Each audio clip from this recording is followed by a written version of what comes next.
Thank you, Madam Deputy Speaker. At its best, our National Health Service provides truly world-class care, and that is down to the skill, the passion, the professionalism of its workforce. As honourable members will know, I have my own personal reasons to forever be grateful to the NHS, and particularly for the staff at Russell's Hall Hospital in Dudley. Whilst new hospitals, equipment and technology are, of course, they're all crucial, we know they are nothing without the health and social care staff that are the beating heart of our health service. But I am concerned that Amendment 29 really does little more than adding to what is already an onerous level of bureaucracy in our NHS.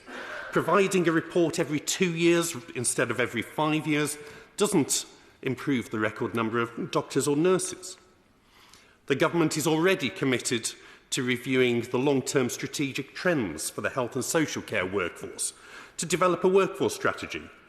And Clause 35 of this bill has already committed to that review of a workforce every 5 years. Now, this in itself will be quite an arduous task. Huge steps are being taken to invest in the future of the NHS workforce, including funding a 25% increase in places since 2016-17, which means 7,500 more medical school training places in England since over the last 6 years. Now, the Shadow Health Secretary is obviously right when he says that that population has grown in recent decades. But of course, that population, I think, has grown by 8% since 2010, whilst the number of doctors working in our NHS is up by about a third.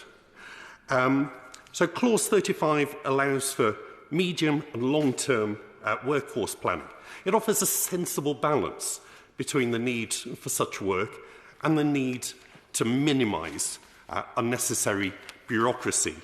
And so I shall not be supporting Amendment 29 this evening. Turning to Amendment 30, whilst I absolutely recognise the arguments made by members opposite, I do not agree with them. I do not believe that Clause 40 should be removed from this bill. I believe they are sensible powers. We expect the Secretary of State to be responsible for our National Health Service, for the services that are provided on local levels in every part of the country. There has been much opposition and controversy when provisions reducing that level of responsibility have been introduced in previous legislation. But if he is to exercise that responsibility, he must have the powers to do so. Both voters and members of Parliament expect the Secretary of State to be able to take action where health services are being reduced. Before Christmas, on the 11th of November, the leader of the Liberal Democrats questioned the Prime Minister at PMQs about the closure of Oswestry Ambulance Service a few weeks before the by-election in North Shropshire. Now, if we're going to question the Prime Minister or the Health Secretary on the closure of services like ambulance stations or hospitals, then it is only right that he has the powers to take those decisions to prevent them in extreme circumstances. Our voters expect it, and frankly, so do the opposition. Justin Madders. Thank you, Madam